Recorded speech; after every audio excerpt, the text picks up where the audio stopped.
बढ़ते आगे, उत्तर प्रदेश वेस्ट के दो बड़े बीजेपी नेताओं संजीव बालियान और संगीत सोम में जंग छिड़ गई है। पश्चिमी यूपी को अलग प्रदेश बनना चाहिए या नहीं, इस पर संजीव बालियान और संगीत सोम में बयानबाजी शुरू हो गई है।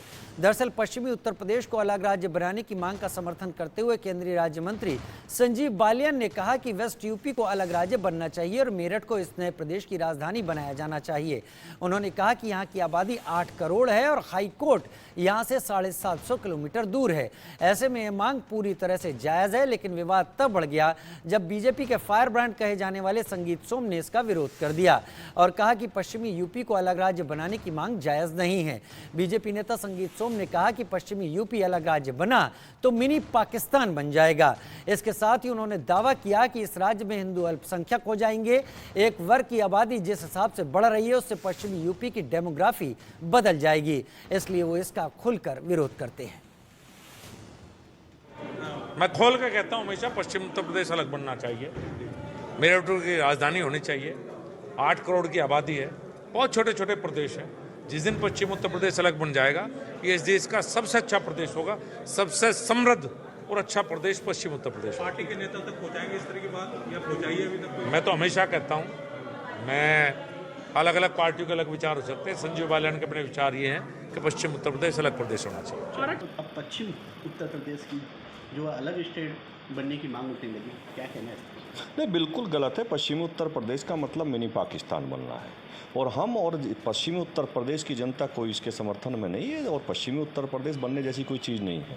अगर उत्तर प्रदेश को छोटा करना है और पश्चिमी उत्तर प्रदेश का भला हम लोग चाहते हैं तो हमें पश्चिमी उत्तर प्रदेश एनसीआर का एरिया दिल्ली में जोड़ देना चाहिए। वृहद दिल्ली के नाम से हमें दिल्ली में जोड़ देना चाहिए।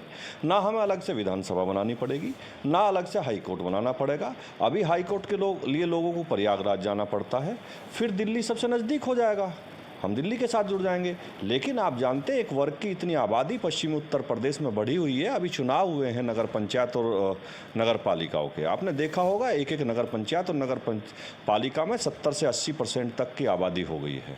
अगर ये हम मांग भी करते हैं, कोई मांग भी रहा है कि इस तरीके से होना चाहिए, तो ये गलत है, एकदम बिल्कुल गलत है। क्योंकि पीछे जब चौधरी साहब के टाइम पर भी हरित प्रदेश की बात आई थी। हरित प्रदेश मतलब पाकिस्तान।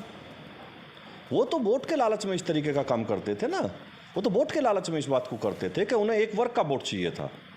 लेकिन पश्चिमी उत्तर प्रदेश की जनता ने कभी एक्सेप्ट नहीं किया ना, वोट दिया नहीं ना कभी, क्योंकि पश्चिमी उत्तर प्रदेश की जनता जानती है कि हमारा क्या नुकसान है इससे और क्या फ़ायदा है। पश्चिमी उत्तर प्रदेश बनने का केवल और केवल नुकसान है, कोई फ़ायदा नहीं है। अगर पश्चिम उत्तर प्रदेश का फ़ायदा है तो हमारा दिल्ली के साथ जुड़ने में फ़ायदा है। फिर 2024 का चुनाव ऊपर है, ये बड़ा मुद्दा तो नहीं बनेगा? नहीं, कोई मुद्दा नहीं है, इसका कोई विषय नहीं है, क्योंकि जनता में ये कोई विषय नहीं है। जनता के लिए विषय, जनता उत्तर प्रदेश से खुश है और जनता उत्तर प्रदेश को उत्तम प्रदेश बनता हुआ देखना चाहती है। और अगर जनता चाहती है तो दिल्ली में ज़रूर जुड़ना चाहती है कि दिल्ली के साथ हमें जोड़ा जाए, और वही हम लोगों की भी मांग है। बीजेपी के दो बड़े नेता और दो अलग अलग राय, पश्चिमी उत्तर प्रदेश पर ये झगड़ा अभी आगे और बढ़ता समझ में आ रहा है। एक छोटा सा